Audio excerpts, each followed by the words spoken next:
Hoje nós estamos muito felizes por receber o pastor Luiz Saião, um grande amigo, colaborador ali na FLAM, nas consultorias, nas dúvidas que a gente tem, nos diálogos. Ele sempre está ali pronto a nos ajudar. E sempre com o Vitor Fontana. Tudo bom, Vitor? Tudo muito bom, melhor agora. E na sua pessoa, quero agradecer a comunidade da Vila que nos recebe hoje por aqui o nosso podcast. Então, desde já, muito obrigado a você, ao Conselho da Igreja. Sou eu quem agradece. Maravilha. Hoje a gente vai conversar com o pastor Luiz Saião sobre um tema muito importante e central na construção dos conteúdos da FLAM hoje, que é a teologia bíblica. Mas, pastor Saião, antes eu tenho algumas perguntas para fazer para o senhor. Vamos lá. Como é que a Bíblia, o texto bíblico, chegou num momento que você olhou para ele de maneira diferente, ele passou a ter cor, ter som, ter vida na sua vida?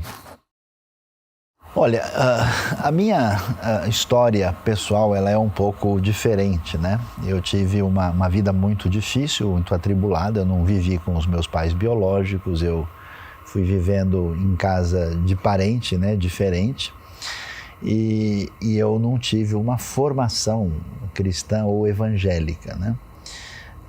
Aos 10 anos de idade, quando todas as minhas crises pessoais eram muito acentuadas, eu achei uma Bíblia católica guardada no armário da casa, né? E eu passei a ler, né?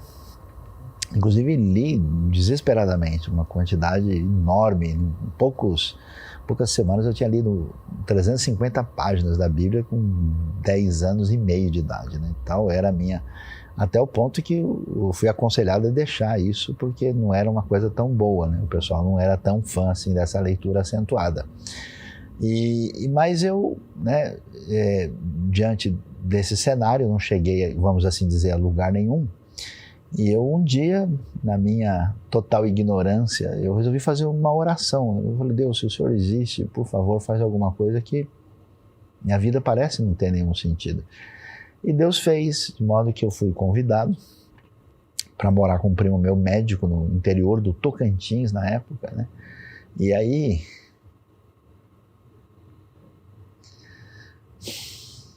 debaixo de uma mangueira, em junho de 1975, eu comecei a cantar cântico de salvação para criança, porque esse meu primo, a esposa dele era convertida, inclusive era de família presbiteriana, e eu comecei a dizer que é tão fácil de entender, tão claro como a luz, em meu lugar para me salvar, Jesus morreu na cruz, né? Mesmo um menino pode crer que ele é um pecador.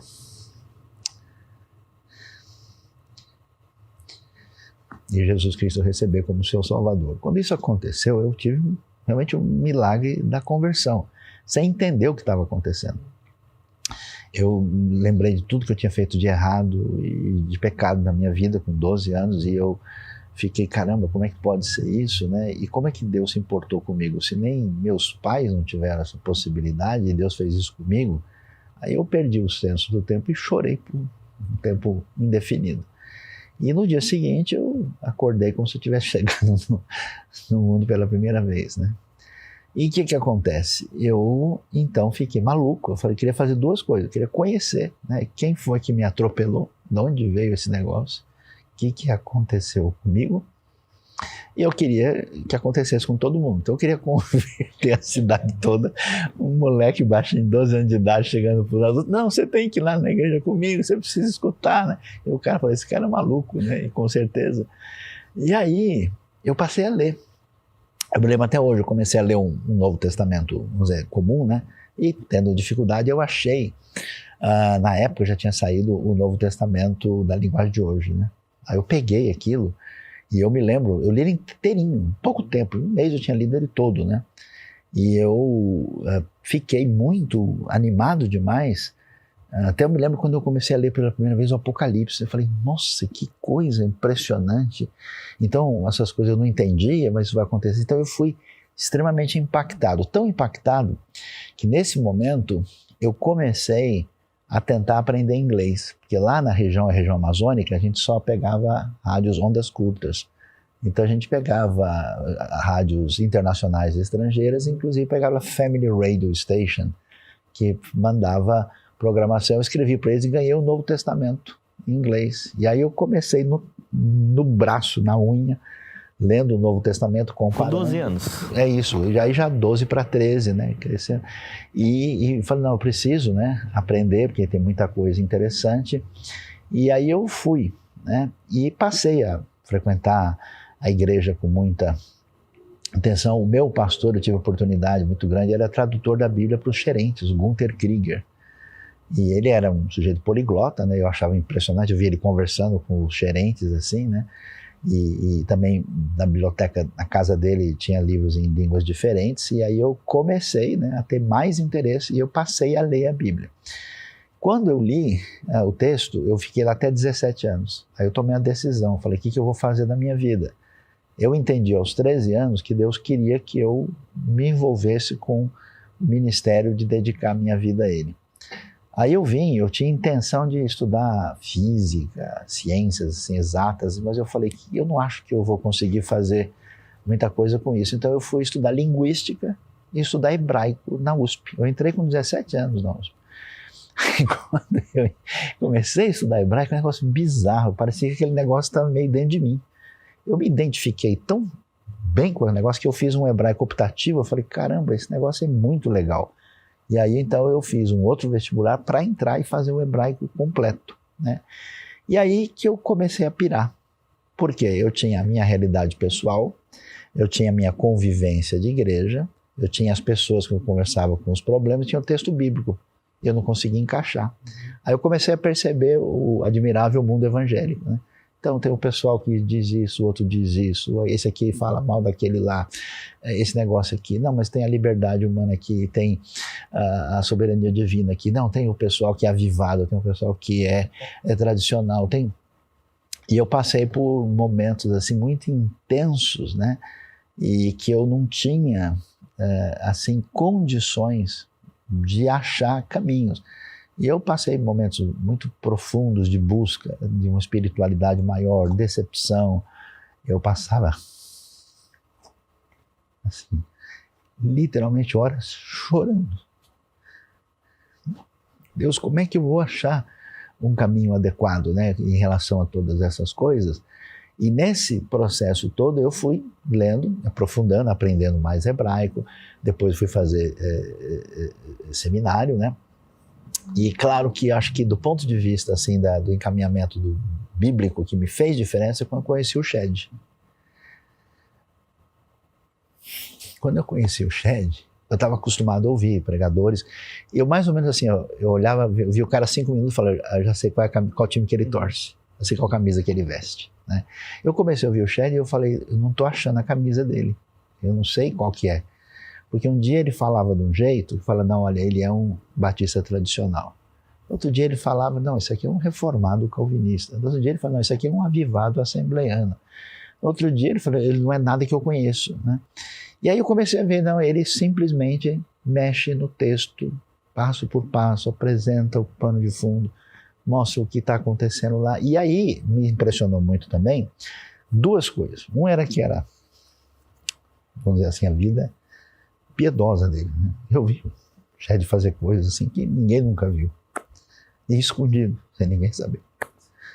E também eu vi que ele um dia estava na igreja presbiteriana, no outro dia estava na Assembleia de Deus, no outro dia estava numa comunidade, no outro dia estava na igreja metodista. Eu falei, caramba, todo mundo com quem eu conheço é extremamente bairrista, né? E assim, a Bíblia perdeu a sua posição, a pessoa já tem, né, uma pré-definição, e todo mundo que é um pouco diferente recebe um empurrão, chega para lá. E eu falei, o Shed não é assim. Aí eu comecei eu me lembro, um dia eu fui na casa dele, fiz um monte de perguntas e pedi, né, como é que eu fazia. Aí eu comecei a ter interesse, e aí quando eu fui fazer meus estudos para teologia, eu fiz muito de grego e hebraico no original. E aí, com isso, e mais tarde eu tendo a possibilidade e o privilégio de lidar com a tradução da NVI, que era ficar 8, 10 horas por dia em cima do texto original, cercado de comentários exegéticos, eu comecei a falar, esse negócio aqui não é bem assim como o pessoal diz, olha, aqui tem outras coisas que ninguém nunca pôs na mesa, né? Olha, aqui tem outro...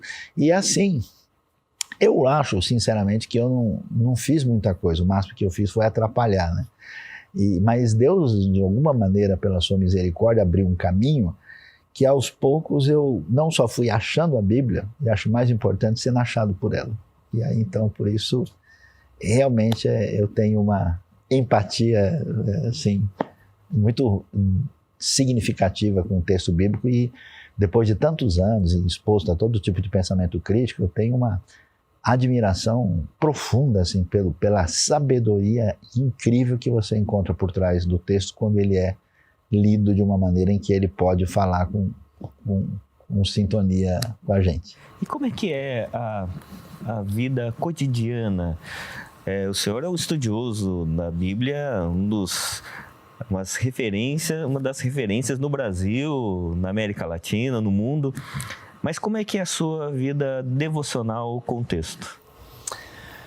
Então, eu não sou uma pessoa muito, assim, encaixável nesses padrões, assim. O pessoal acha que eu sou espiritual, mas é puro engano. Eu sou gente normal, como qualquer pessoa, e não tenho nada a oferecer sobre isso. O que acontece comigo, eu já fiz muito isso, né? De pegar e falar, não, olha, eu vou pegar tal livro, vou fazer uma sequência. E até, sim, mas eu diria que eu não funciono exatamente debaixo desse negócio. Eu sou uma pessoa que geralmente sempre acordou às 4h e meia da manhã. E aí eu digo para você que, às vezes, eu começo, assim, num momento esse ou outro, né? Porque, assim, é bom que não tem ninguém, tá todo mundo quieto, tudo bem, porque eu me incomodaria de fazer uma coisa assim na frente das outras pessoas, né? Então eu começo, às vezes, ouvindo músicas. Tem um negócio muito interessante que fez parte da minha vida, que é cânticos bíblicos cantados, mas a letra do texto. Que foi um grupo, David e Gail Garrett, da Nova Zelândia.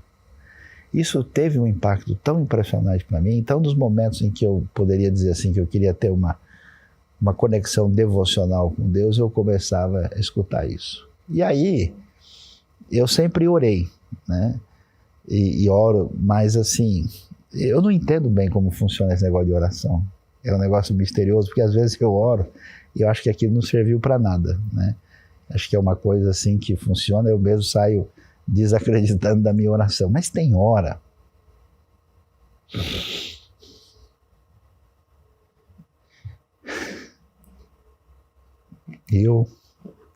sendo sincero, não tenho controle sobre isso. Tem hora em que, assim, a gente é visitado por Deus. Então, aí eu acho que é aquele negócio de Judas, de orar no Espírito.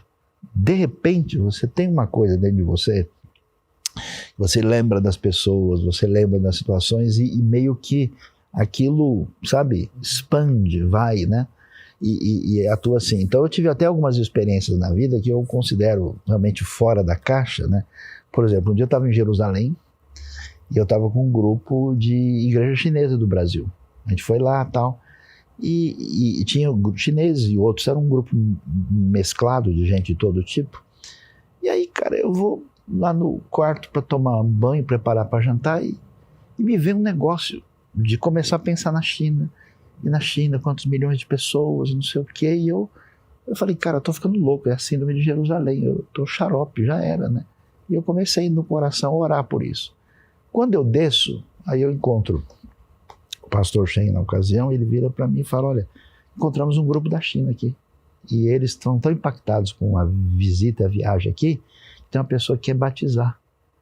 E a pessoa que é de lá, ela quer ir no nosso estudo hoje à noite. Tudo bem? A mulher foi.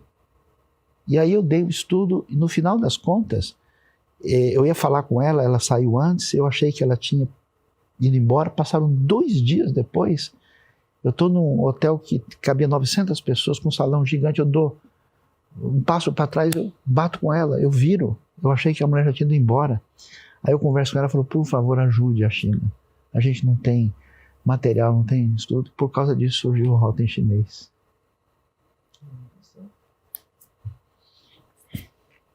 Então, assim, acho que as coisas acontecem muito por uma surpresa divina. Agora, do ponto de vista de atrás do texto, eu confesso que eu faço umas coisas meio estranhas e bizarras, né? Porque tem uma coisa que mexe comigo, né? Caramba, como é que a Amós está falando esse tipo de coisa? Como é que... Aí eu fico doido, né? Aí eu vou ler um artigo aqui, corro lá, pego um comentário, eu pego, assim, certos elementos que chamam a atenção e que estão significativos, e aí eu vou atrás e bebo daquilo até eu achar que deu para matar a sede. Então, assim, eu peço desculpas, porque eu não sou nenhum tipo... As pessoas que gostam de mim, são minhas amigas, eu não sou nenhuma referência de espiritualidade. Eu não sou aquelas pessoas, não, olha, agora eu passo... o Sayão vai ficar 4 horas estudando. O Sayão levanta, deve fazer 1 hora de oração de manhã. Então, às vezes, Deus, na sua bondade, me permite, né, que eu tenha momentos assim. E às vezes eu passo um dia normal, levanto, vou comer, vou embora e nem faço oração. Professor, o senhor estava comentando a questão da piedade, dessa coisa do texto bíblico e da maneira como às vezes ele nos prende, às vezes detalhes do texto bíblico. Eu tinha um professor que dizia que é como caçar coelhos. Vitor, você não é eficiente para escrever artigo, porque quando você está ali caçando o que você tem que caçar para escrever o artigo, você vê um coelho saltitando, você vai atrás dele. E você vai caçar o coelho.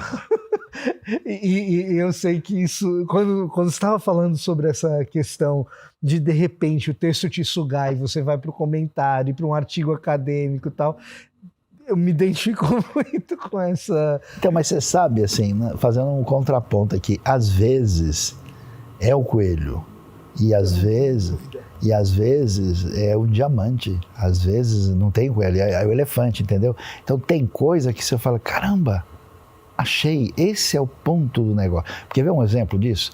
Quando eu estava estudando Jonas, e eu vi no Jonas 1:9, quando ele diz, né, eu temo ao Senhor, e o que é Deus, Criador dos céus, da terra e do mar, e ele apresenta, aí você vê na estrutura quiástica do capítulo 1, é o centro da coluna, quando ele está se apresentando como... Então tem uma santa ironia estrutural, literária, quiástica, que é a chave da sustentação do capítulo 1. Aí eu olhei aquilo e falei...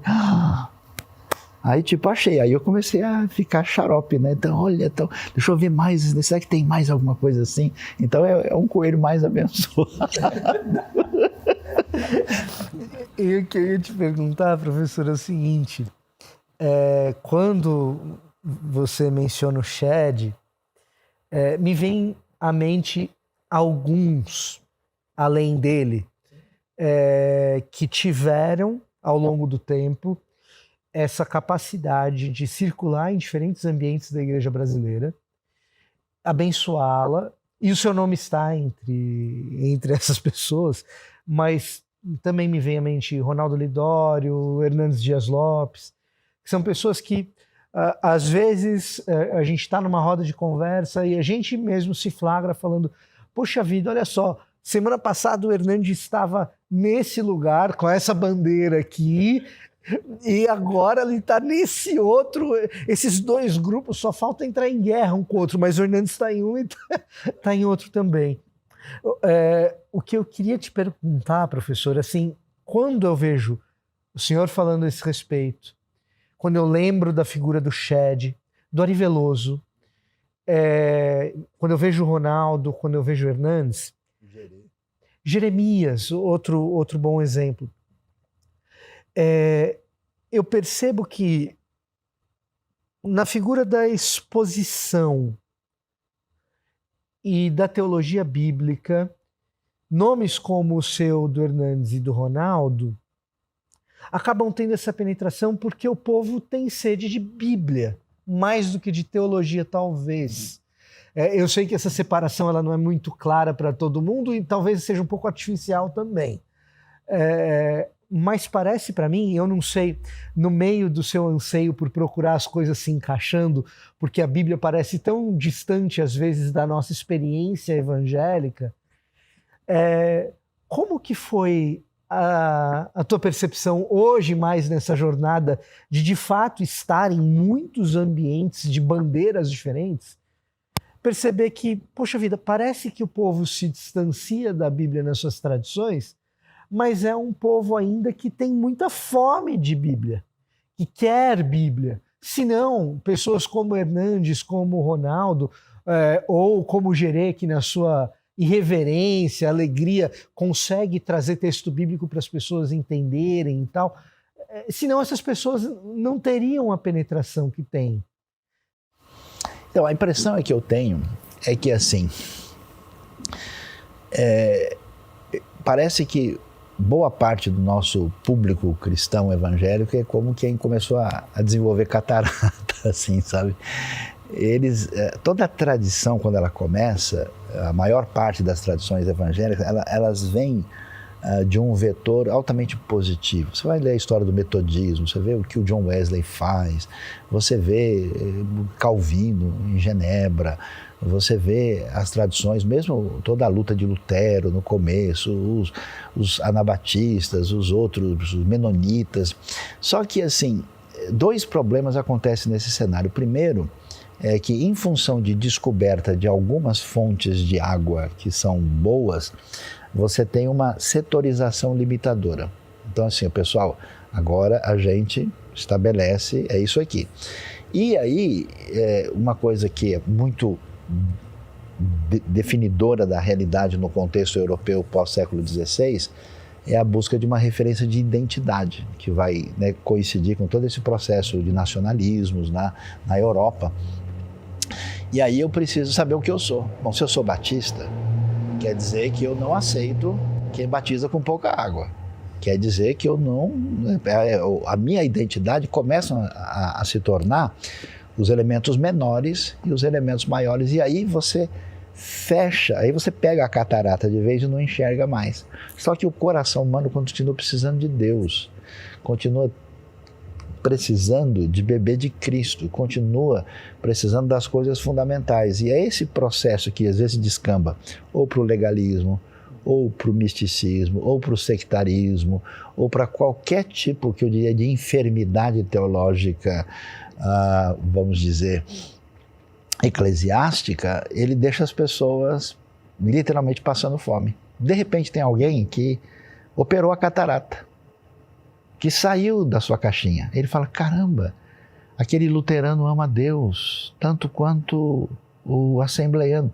Caramba, o assembleiano, ele faz um barulhão danado que eu não estou acostumado, mas você vê o que o cara faz pelo evangelho, como é que ele ama a palavra de Deus.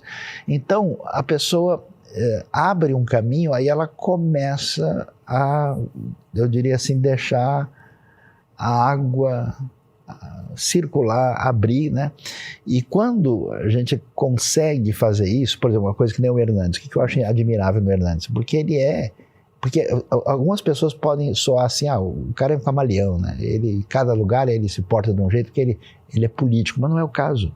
Então eu já participei de conferências com o Hernandes, dizendo claramente todos os seus posicionamentos de acordo com a sua proposta confessional e doutrinária. Todo mundo tem direito, né, de dizer, olha, eu entendo que essa proposta é melhor. Mas, quando ele está diante de irmãos de outro contexto, ele não vai fazer valer a sua particularidade sobre eles, porque ele tem uma perspectiva muito mais ampla da realidade.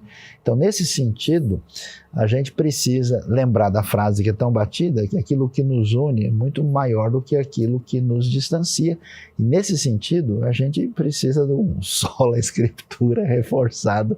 E eu acho que isso tem acontecido com algumas pessoas, para a gente realmente valorizar o que é fundamental, e o que é secundário, isso merece outro lugar na organização da teologia e da tradição. É interessante, antes da gente entrar na teologia bíblica, que é o assunto de hoje, mas você falando sobre Jonas 1, me deu uma dúvida. O senhor falou sobre toda a sua formação, como é que o senhor foi descobrindo o texto a partir da exegese, como coisas quiasmáticas foram aparecendo, mas como é que é hoje a relação do senhor com as novas ferramentas tecnológicas? A gente tem Logos, algumas plataformas tecnológicas e agora com a inteligência artificial.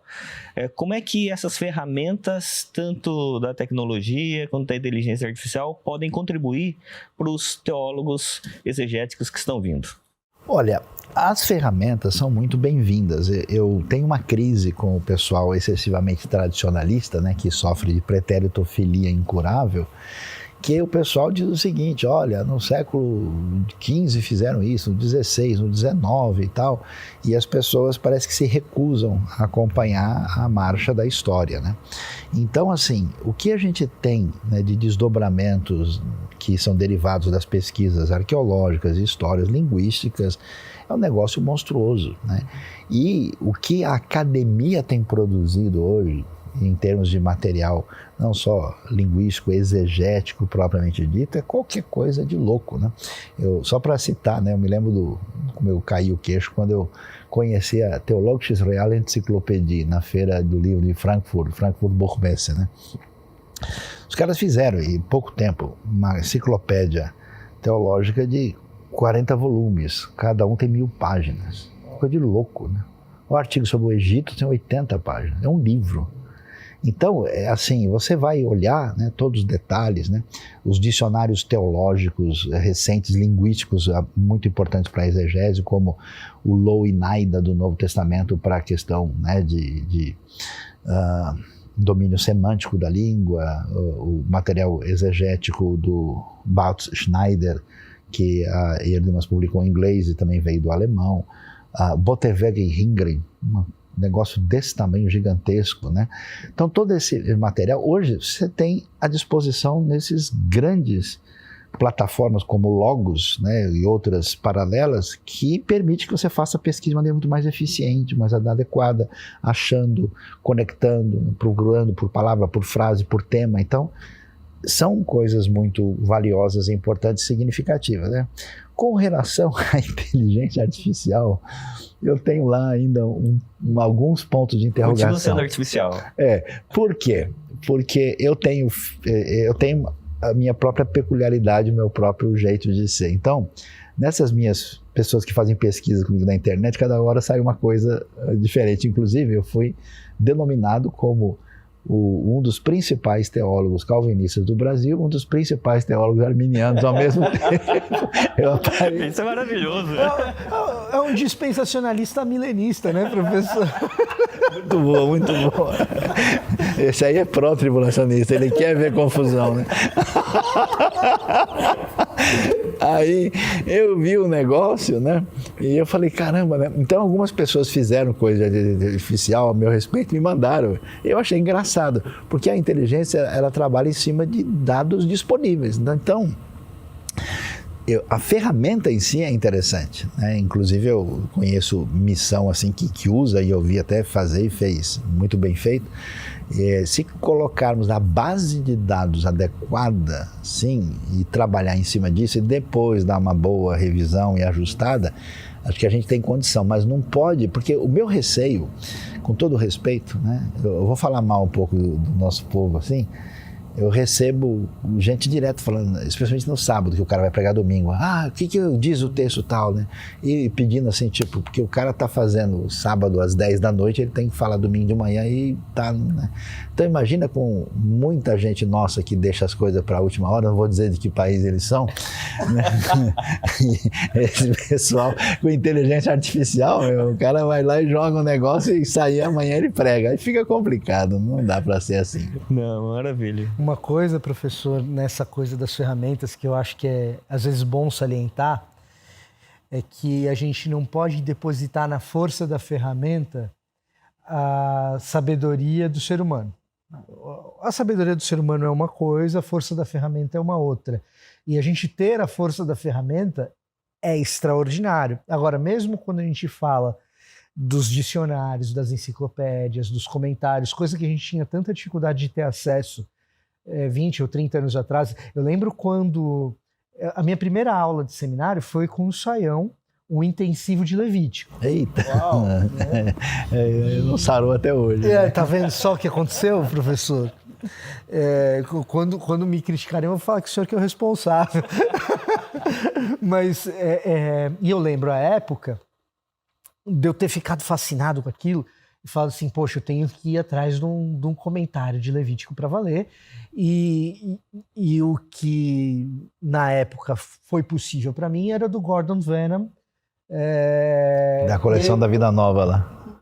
Eu comprei o que hoje tem traduzido em português. Na época era o New International Commentary of the Old Testament. Isso, que a Vida Nova tinha o Harrison, mas era menorzinho. Era o pequenininho do Harrison da Vida Nova, exatamente. Eu fui lá e comprei um volume da Amazon que chegou 2 meses depois que a disciplina já tinha terminado. E pensei assim, nossa, que privilegiado que eu sou, que hoje eu faço seminário e eu posso comprar um livro estrangeiro num site estrangeiro e chegar aqui no Brasil, né? 20 anos atrás um aluno não poderia ter isso. Hoje o cara vai no Logos, vai no Accordance, numa dessas plataformas e ele tem o Milgrom, ele tem o Gordon Wenham, ele tem muito mais do que eu teria naquela época. Só que é o seguinte, você tem esses dicionários todos, se você não sabe como eles funcionam, isso é você que tem que ter. Não adianta. Se você não tem um pouco de hermenêutica ali e de entender as linguagens, o porquê. Quando eu falo linguagens, não estou nem falando do idioma original, que também é necessário. Mas é assim, qual é o tipo de linguajar acadêmico que aquele cara ali está usando? Então você pega 2 dicionários hebraico, diferentes, técnicos, vai ter um que vai ser mais enfático no diálogo com as outras línguas semíticas da época.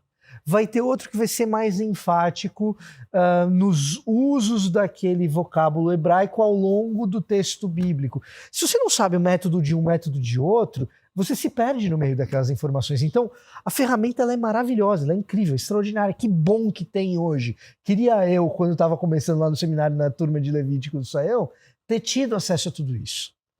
Agora, para você pilotar essas Ferraris, precisa de um preparo. Você precisa...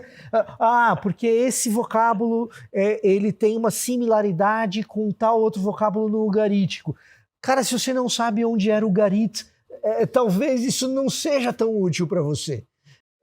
Como diz o grande teólogo Ugarit, né? Maravilhoso. Então, a tecnologia ela é boa, mas ela não prescinde de um bom intérprete, cara. Exato. Você precisa não apenas interpretar o texto, mas interpretar o que aquele conteúdo ali está te trazendo. Professor, o senhor já foi diretor de alguns seminários, né? E hoje, por exemplo, estou como diretor na FLAM e uma coisa que eu sempre oro e que Deus me dê discernimento é como construir um conteúdo programático. A partir de qual base? Qual é a fonte para todas as matérias? E eu tenho, assim, para mim, que a teologia bíblica ela é essencial na formação de todo conteúdo. Mas, ao mesmo tempo, olhando para os currículos de algumas faculdades e também, eu percebo que, muitas vezes, algumas matérias, como sociologia, antropologia, elas são elevadas ao mesmo pé do texto bíblico e, às vezes, até com mais matérias e com mais ênfases do que o próprio texto. Como é que uma faculdade, ou um curso de teologia, ou uma escola bíblica dominical, por exemplo, pode construir um currículo, um conteúdo programático a partir da teologia bíblica? Então, nós temos um desafio muito grande nessa área. Por quê? Porque toda assim, instituição, ela tem uma referência que é a razão de ser da sua existência, né? Então, por exemplo, hoje tem vários grupos, inclusive de ambientes seculares, que estão abrindo cursos de teologia, né? Mas simplesmente porque eles veem que tem uma demanda, eles não querem saber quem é A, B ou C. Se tem gente que tem diploma e papel suficiente, a gente faz assim. Em alguns aspectos, o interesse é puramente pragmático. Ele não tem qualquer compromisso com uma visão, né, da função da teologia. Boa parte das faculdades, dos seminários, eles estão comprometidos com, vamos dizer assim, a sua mantenedora, né, que via de regra está ligado com a referência, por exemplo, denominacional. Aí o objetivo é assim, eu vi isso na minha vida, né, de pessoas falando, nós não estamos aqui para aprender teologia ou para ficar estudando o mundo, nós estamos aqui para formar pastores da nossa denominação. Então o objetivo é o seguinte, temos a necessidade de pessoas que atuem, essas pessoas precisam saber como funciona a denominação, tem que estudar teologia, porque senão fica meio estranho, né? E só um momento, o que eles falavam de estudar teologia era teologia sistemática. Então, o cara tem que abrir a Bíblia para pregar, né? No domingo lá. E ele tem que saber responder algumas coisas, de preferência dentro da sua própria tradição. Então, assim, ninguém quer que você fique pensando muito, fique se aprofundando. Você precisa, né, nessa palavra problemática que sempre me incomoda, saber o básico, né? E aí você forma o indivíduo para isso, né?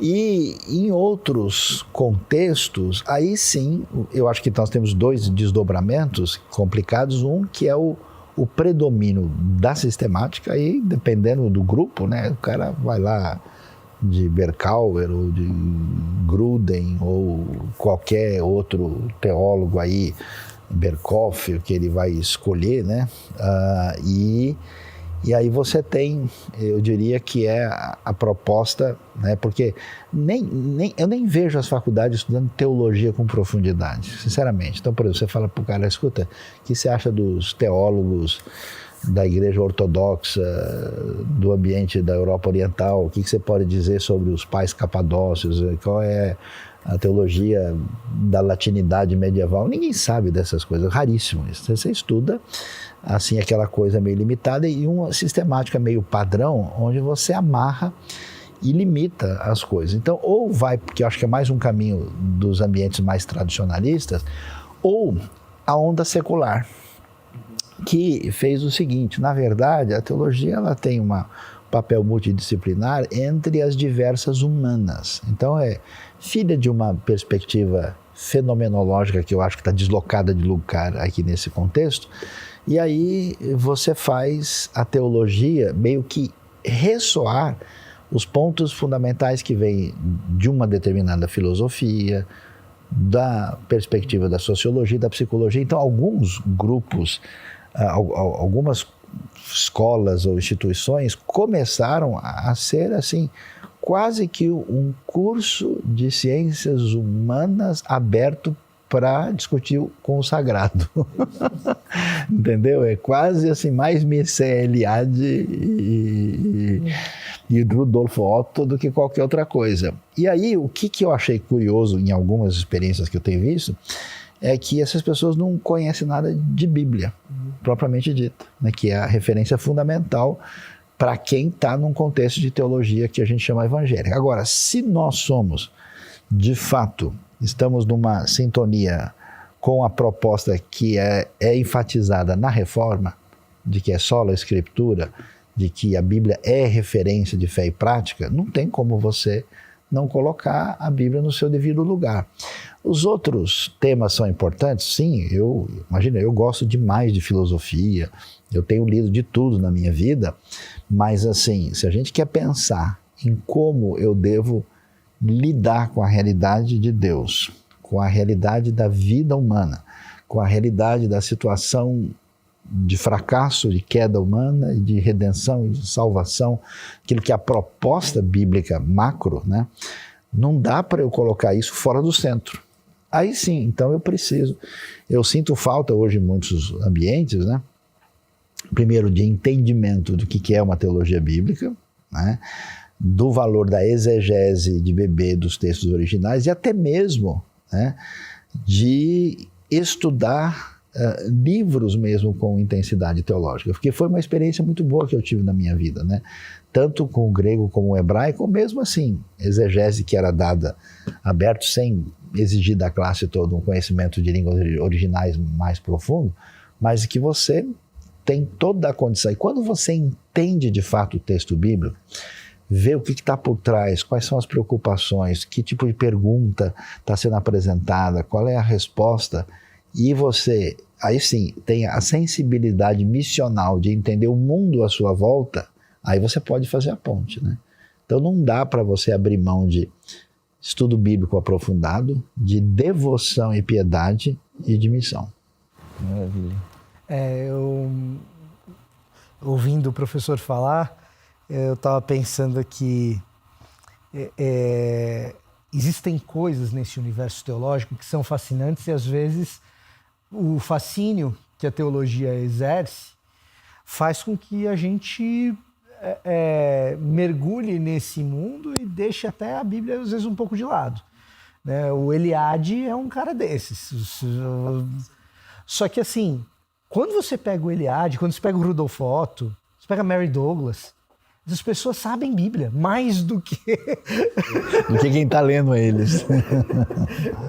E aí, a minha tentação é de não ser muito pejorativo, de dizer assim, olha, os pais da Capadócia, Francisco de Assis, os pais do deserto, fascinantes que são, Lutero, fascinantes que são, que me perdoem, porque diante da Bíblia...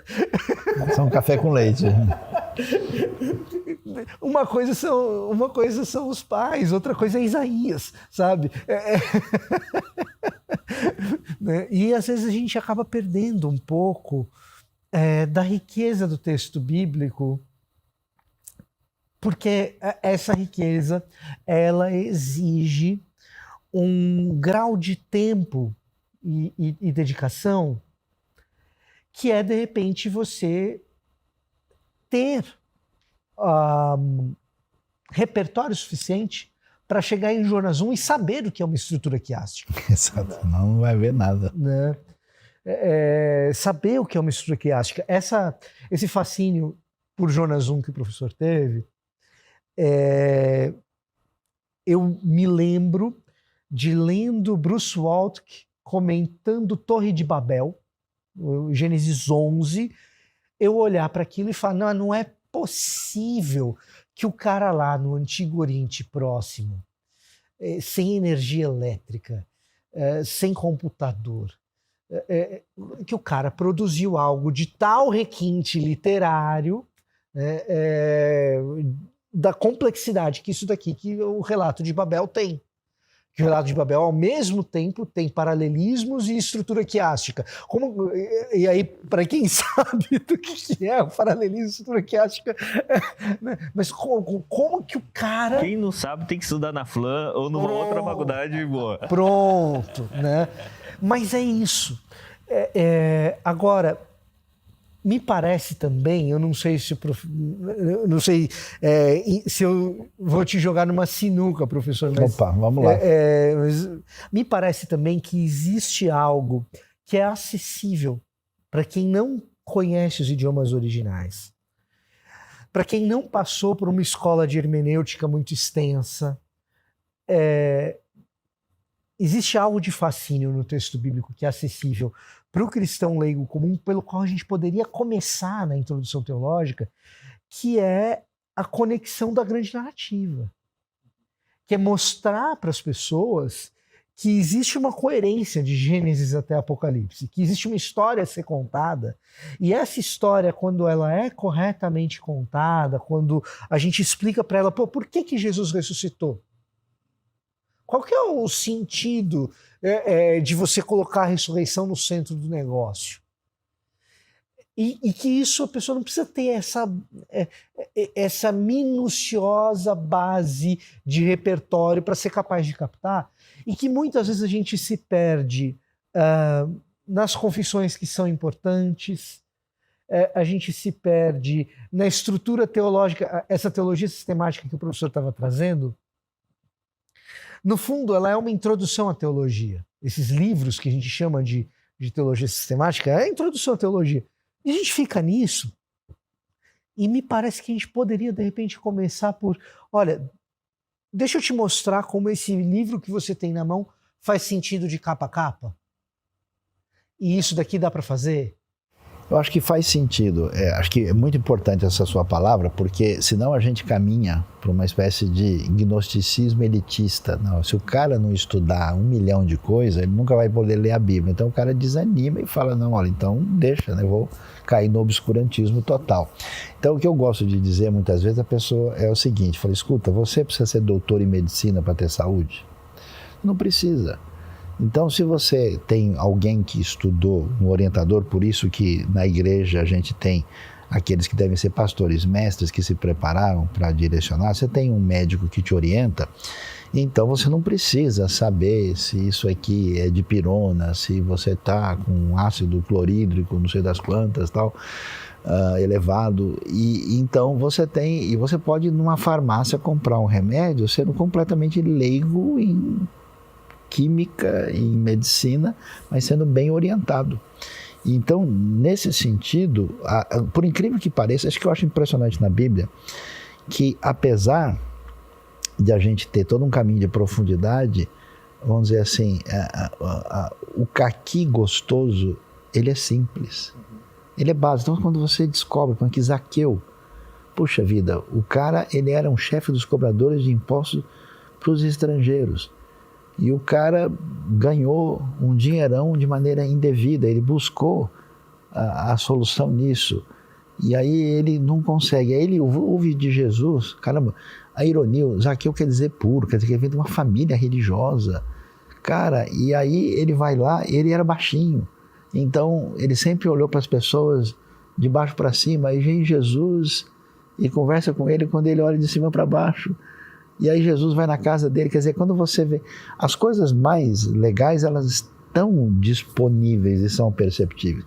Agora eu acho, assim, que eu tentando aqui ampliar os horizontes, eu acho que essa questão é interessante porque vivemos numa cultura pós-moderna fragmentada, onde as pessoas não têm noção da conexão. Quando a pessoa apresenta, gostei da expressão, a grande narrativa, né? Essa conexão para ver, olha, a palavra divina, a mensagem, a trajetória bíblica faz sentido, sim. Mas eu gostaria de sugerir, acrescentar, que além, digamos assim, do grande buffet, teologia tem que ser falar de comida, aprender com os chineses, né? A gente tem toques especiais que são propulsores de um encaminhamento na direção de você beber do texto de maneira diferenciada. E aí eu acho que você encontra certos textos, certas narrativas, que eles têm um eco extraordinário dependendo da época onde eles atingem. Então eu acho que o segredo está, quando você acha um negócio desse, que encontra o eco onde todo mundo está perguntando sobre isso. Aí o texto vem com tudo, né? Então, por exemplo, eu me lembro, uma experiência forte que eu tive na minha vida, eu preguei sobre Ruth e a questão da tragédia pessoal que se transforma em bênção e do luto absurdo que acontece em Ruth, que dá a impressão que Deus foi embora e largou tudo. Terminou o tempo, a pessoa veio falar comigo, a senhora falou, olha, eu vivo com medo há tantos anos, eu tenho uma experiência terrível com o luto, eu passei por uma situação tão difícil, agora eu sarei. Alguma coisa aconteceu dentro de mim que eu não sei explicar. E eu falei, muito menos eu. Porque, de alguma maneira, mexeu com isso e mexeu comigo de tal maneira. Então, você consegue conexões, que eu diria, existenciais e, às vezes, até de outra natureza, que faz a pessoa falar, caramba, nesse churros aqui tem mel. Achei. Entendeu? Eu acho que nesse sentido, que eu acho cá entre nós que é o segredo dos pentecostais na história. Professor, nesse sentido, a gente pode dizer que existe um papel importante para construir teologia bíblica visando a proclamação, porque me parece que o espaço da pregação, da exposição bíblica, e aí a exposição bíblica enquanto proclamação querigmática mesmo é o que eu quero dizer, me parece que esse tipo de proclamação exerce um papel para criar essas situações que nenhuma outra instância da teologia produz.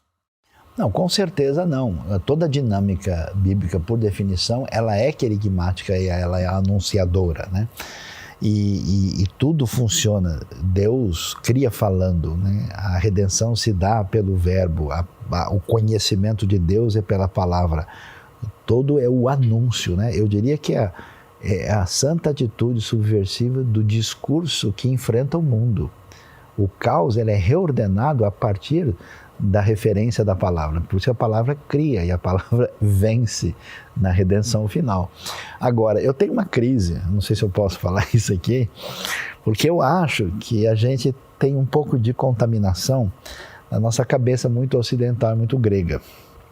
E quando a gente fala de proclamação e de querigma, a gente está sempre pensando em conceitos, em abstrações, em verdades teológicas. E eu acho que a Bíblia está cheia de mel. E ela tem esse poder de lidar com coisas profundas que de fato libertam a pessoa lá por dentro.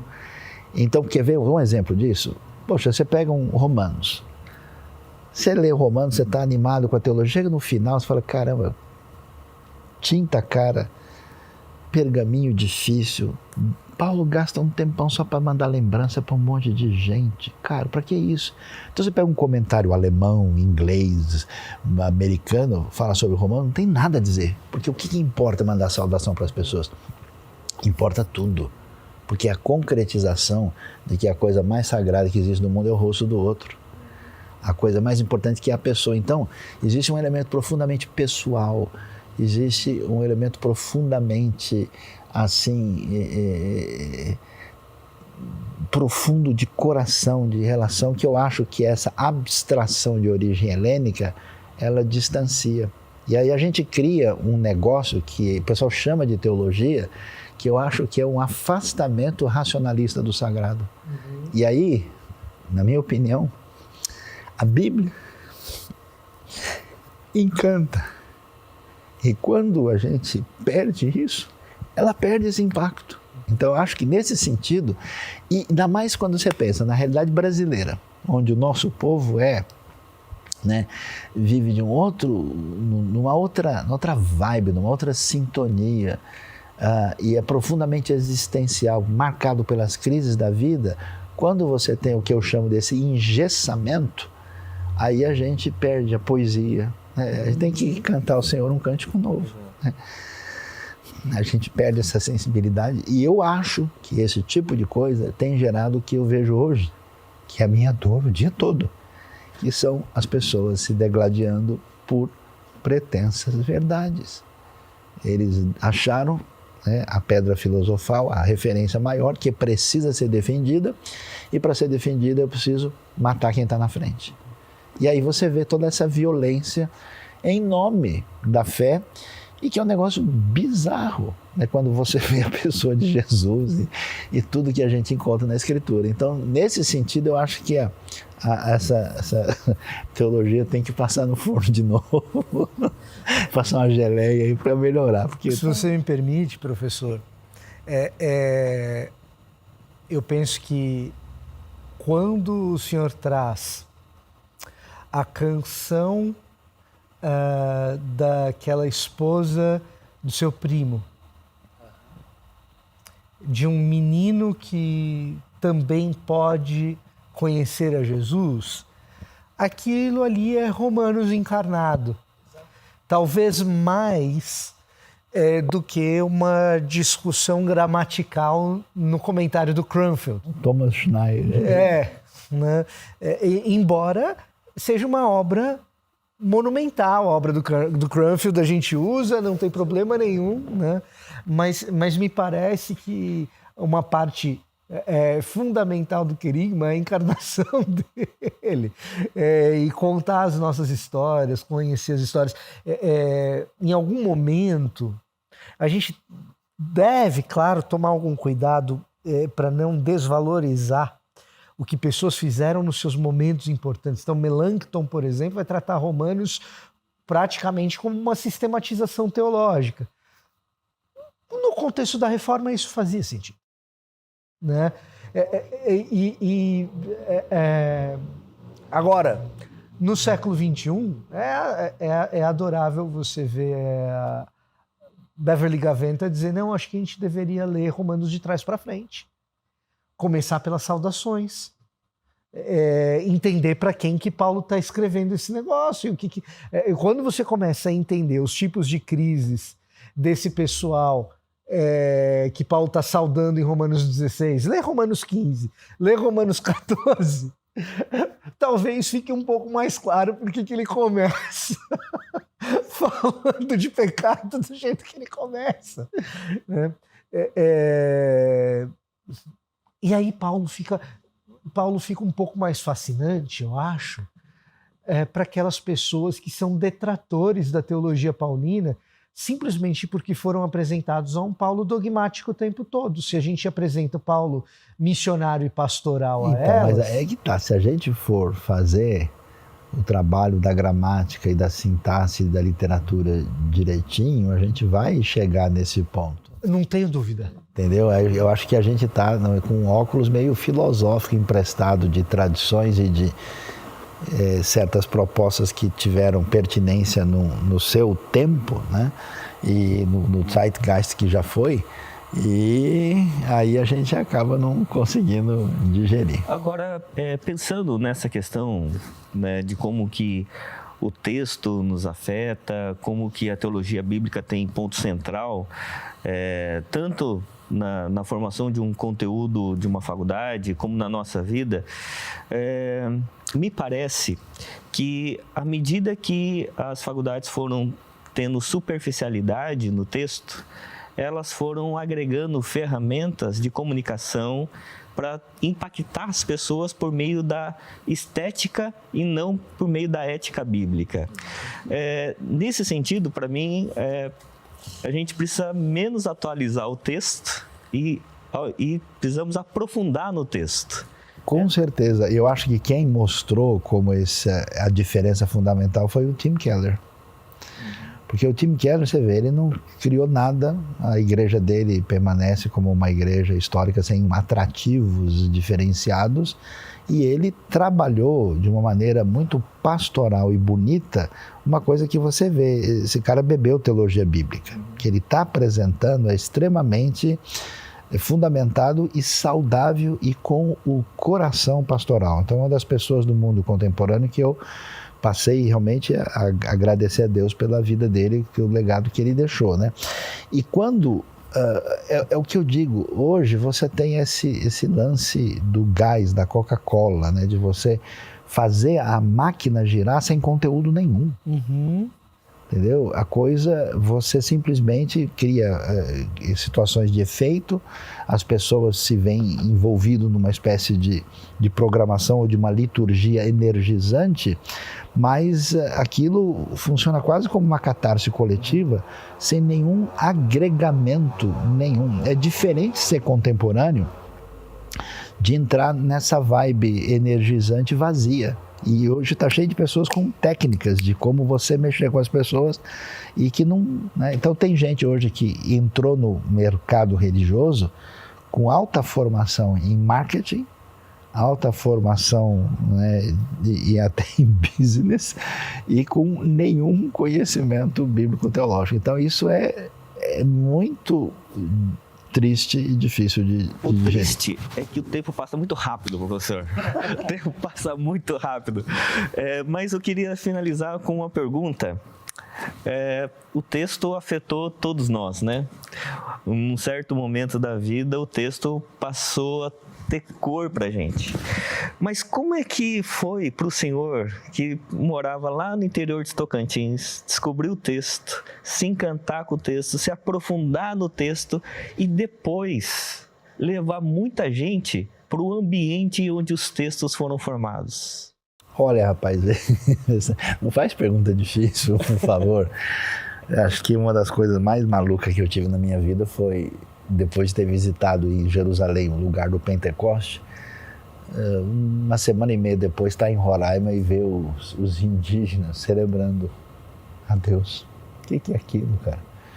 Então, assim, eu vou falar uma coisa muito doida aqui. Eu não queria ir para Israel, nunca quis. Eu tinha receio, porque eu não gostava das pessoas quando vinham de lá. Não, eu trouxe areia, não sei de onde, pedra, né? Eu trouxe vedrinho com água do Jordão. Eu falei, esse pessoal é maluco, né? E eu conheci Israel. A primeira vez que eu fui, eu ajudei o guia a achar o lugar. O cara que mora lá. Eu falei, não é aqui e tal. Porque eu conhecia na cabeça a geografia e o ambiente lá todo. E aí eu sabia que as ruínas de Israel, elas são mínimas, pequenas. Vou comparar com o que você vê no Egito, na Grécia, em Roma. Israel é a segunda divisão, né? Não tem nada assim. Então eu falei, caramba, eu vou encontrar um monte de gente mística. Vou encontrar os lugares que eu preferia ter na minha cabeça, no meu romantismo bíblico, do que ver um negócio. É só isso, né? Igual o Rio Jordão, é tão pequeno que você só vê pela fé, né? Então, esse aqui que é um rio, que isso, cara? Mas bem que o Naamã tinha razão, que isso? Então, você tem muita coisa desprezível, né? Assim, do ponto de vista... E aí eu fui por circunstancialidade. Alguém me convidou, falou, não, porque a gente queria fazer um projeto, você conhece, você fala hebraico. Depois eu fui e eu fiz esse projeto e aquilo foi muito marcante. Eu cheguei em Qumran e eu não aguentei, né? Eu olhei a caverna ali, eu virei para o lado e eu tive que derramar o coração diante de Deus, diante do significado daquele local. Aí quando foi em 2009, eu tive um grupo, né? Inclusive de pessoas do seminário, né? O Servo de Cristo, que tiveram a possibilidade, e com outras pessoas que foram também. Aí eu tive uma experiência impactante demais. E para mim a coisa mais assim marcante e poderosa, por incrível que pareça, é o lugar onde não tem nada. É o Mar da Galileia. Porque você olha e você vê paisagens assim, não tocadas por 2000 anos, que permanecem assim. E aí, olhando para ali, eu lembrando, né, andando à beira do Mar da Galileia, Jesus, quando eu lembrei que Jesus escolheu os discípulos, e aquele lugar que é o fim do mundo, aquelas pessoas que não eram nada, e que ele faz isso, e que um dia ele me alcançou através dessa mensagem, aí eu virei farinha. Muito, muito impactante. Então, assim, agradeço a Deus a oportunidade e que Deus abençoe vocês, mas que, de fato, se a gente conseguir abrir o universo da Bíblia para o coração dos alunos e não descuidar dessa questão profunda do coração, porque, no final das contas, toda dificuldade exegética teológica envolve amar a Deus sobre tudo e ao próximo como a si mesmo, e se dedicar à missão. E se levar essas pessoas que vão aprender, que a gente não devia ter aluno, devia ter discípulo, né? E essas pessoas que vão aprender, que elas passem a dedicar a sua vida nessa missão que é semelhante ao Missio Dei. O próprio Deus agiu nessa direção, e elas têm esse coração altruísta, esse desejo de amar próximo, de levar a redenção, o perdão dos pecados, a vida eterna e a graça de Deus concreta. A gente não precisa fazer mais nada. Maravilha. Quero agradecer, professor. Muito obrigado. O senhor é uma referência não só em termos de estudo bíblico, mas para mim, pessoalmente, em termos de espiritualidade, de coração, uma pessoa que consegue unir profundidade bíblica, coração missiológico, né? E, de fato, uma perspectiva pastoral muito necessária na contemporaneidade. Eu agradeço Vitor também. Sou eu quem agradece. O Vitor, a gente já tem uma caminhada podcastica aí de longo. Sempre a gente tá junto em velho. A gente brinca que o Vitor é o Saião amanhã. Ah, para com isso. Não, eu fico muito feliz que, como eu conheço o Vitor desde o começo e ver como ele cresceu, trajetória, estudou fora e teve toda a sua caminhada e como ele de fato, você vê que é uma pessoa que, sem querer jogar confete, tem consistência, tem crescido, a gente fica muito feliz, né? E que Deus abençoe. E também eu agradeço demais. Eu também admiro muito você conseguir viver nos ambientes diferentes com toda a sua capacidade, né, e ter esse jogo de cintura bíblico para lidar com os ambientes distintos para servir a Deus.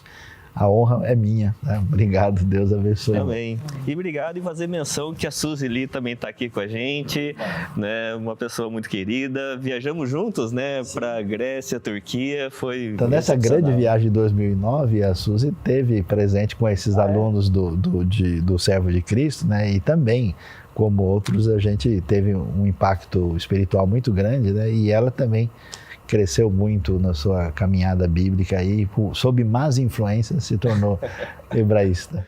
E, sem dúvida, essa viagem foi marcante para mim, para a Viviane. E como é que, se alguém quiser fazer essa viagem, como é que eles acessam?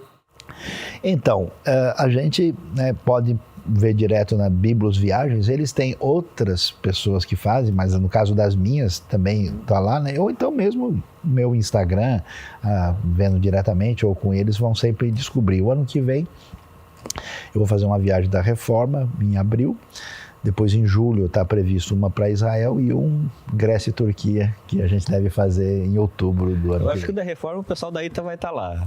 Então, acho que eles vão preferir para fazer o outro ano, porque acharam melhor. Isso, 2026, né? 26. Isso, exatamente. Eu vou ter uma em 25 de qualquer maneira que vai acontecer. Então tá bom.